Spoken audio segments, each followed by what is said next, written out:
जयकारा पौना हरिदा बोल सच्चे दरबार की जय। जय बाबा बालक नाथ जी दी। आज मैं आपको एक निसंतान महिला और बाबा बालक नाथ जी की कथा सुनाऊंगा, जिसे सुनने के बाद आपकी बाबा बालक नाथ जी में आस्था पहले से भी ज्यादा बढ़ जाएगी। एक देवकी नाम की महिला को गांव से शादी कर कर अपने ससुराल दिल्ली में आए हुए 6-7 साल बीत चुके थे, परंतु 6-7 साल बीत जाने के बाद भी उस महिला की कोई संतान नहीं थी। अब जैसे जैसे समय बीतता जा रहा था, उसके रिश्तेदार भी उसे ताना देने लगे थे।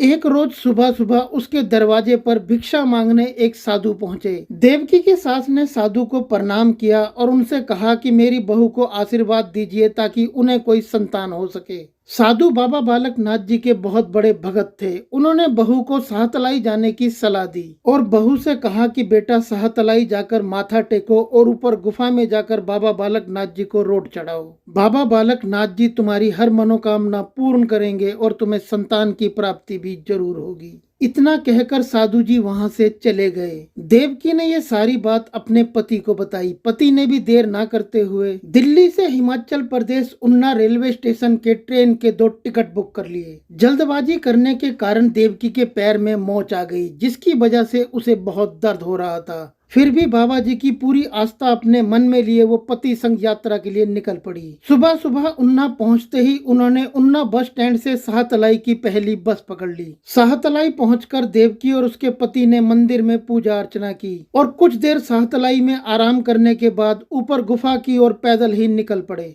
साहतलाई मंदिर से गुफा की सीधी चढ़ाई लगभग 3 किलोमीटर की है। पैर में मोच आने के कारण देवकी से चला भी नहीं जा रहा था, फिर भी वो उस चढ़ाई पर धीरे धीरे चढ़ती रही। बीच रास्ते में एक जगह पर जाकर देवकी का पैर मुड़ने लगा। तभी उसे एक 10-12 साल के बच्चे ने आकर थाम लिया। देवकी बोली, बेटा आज अगर तुम नहीं होते तो मैं गिर जाती। बालक देवकी से बोला, माँ ऐसे कैसे मैं तुझे गिर जाने देता। देवकी ने बालक के सर पर हाथ फेरा और पूछा कि बेटा तुम्हारा क्या नाम है और कहाँ रहते हो। बालक बोला, मेरा नाम भोला है और मैं यहीं पास के गांव में रहता हूँ। बालक ने बड़े प्रेम से देवकी से कहा कि माँ तुम मेरे लिए क्या लाई हो। अब देवकी हैरान थी कि ना कोई जान ना पहचान, फिर भी ये बालक मुझे माँ कह रहा है और मुझसे तोहफा मांग रहा है। देवकी बालक से बोली कि बेटा कल मैं आऊंगी, तुम्हारी पसंद की चीज लाऊंगी, बोलो तुम्हें क्या पसंद है। बालक बड़े प्रेम से बोला कि माँ मुझे कुंडल, चिमटा, सिंगी और करमंडल जैसी चीजें पसंद हैं। बस इतना कहकर बालक वहां से दौड़ गया।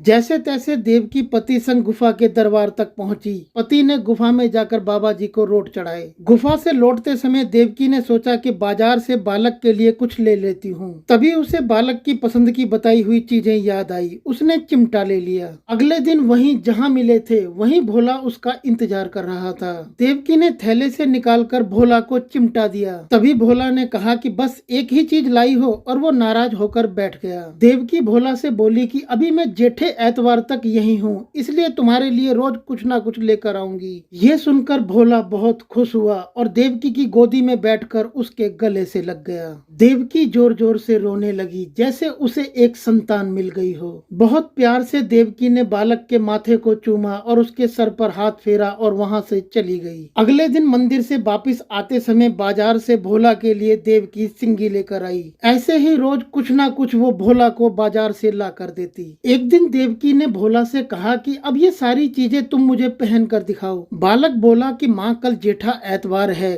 कल मैं तुम्हें ये सारी चीजें पहन कर दिखाऊंगा। अगले दिन जेठे एतवार को जब रोट चढ़ाने के लिए गुफा में देवकी का पति पहुंचा, तब उसे वही बालक उन सारी चीजों के साथ गुफा में दिखाई दिया जो सारी चीजें भोला को देवकी ने दी थी। जल्दी से उसने देवकी को आवाज लगाकर कहा कि भोला यहाँ पर है। जेठा एतवार होने के कारण वहाँ पर बहुत भीड़ थी, परंतु उस सारी भीड़ को चीरते हुए देवकी वहाँ पहुंची तो उसने देखा कि वो बालक वो सब सामान पहने वहाँ पर खड़ा है जो सब सामान वो उसके लिए लेकर आई थी। अब देवकी पत्थर सी हो गई, आंखों से आंसू बहने लगे। उसे सारी बात समझते देर नहीं लगी कि वो भोला कोई और नहीं बाबा बालक नाथ जी ही हैं। वो खड़े खड़े सोचने लगी कि स्वयं जगत के पालनहार उसके पास आए थे, उसकी गोद में बैठकर उसके गले लगे थे और उसे पुत्र प्राप्ति का सुख दिया था। वह तो बस बावरी सी हो गई और दिन रात जोगी जोगी रटने लगी। कभी इधर दौड़ती कभी उधर दौड़ती, बालक नाथ पुकारती। देवकी का पति बोला कि चलो घर चलो। उसने कहा कि नहीं नहीं जाऊंगी और मंदिर की सीढ़ियों पर बैठ गई। इसी तरह देवकी को मनाते मनाते पूरा दिन बीत गया। पति जबरदस्ती देवकी को दिल्ली लेकर आ गया। दिल्ली आने के कुछ दिन बाद देवकी की तबीयत खराब होने लगी। उसकी सास और उसका पति उसे आनन फानन में डॉक्टर के पास लेकर गए। डॉक्टर ने उसका चेकअप किया और रिपोर्ट देखने के बाद उन्हें खुशखबरी दी कि उनके घर पर संतान आने वाली है। कुछ ही महीनों के बाद देवकी के घर पुत्र ने जन्म लिया और उसका आंगन बच्चे की किलकारियों से गूंजने लगा। जो बाबा जी के लिए अपने मन में सच्ची आस्था और प्रेम रखते हैं, बाबा बालक नाथ जी उन्हें एक दिन अवश्य मिलते हैं। आशा बस एक रख बाबा बालक नाथ जी से,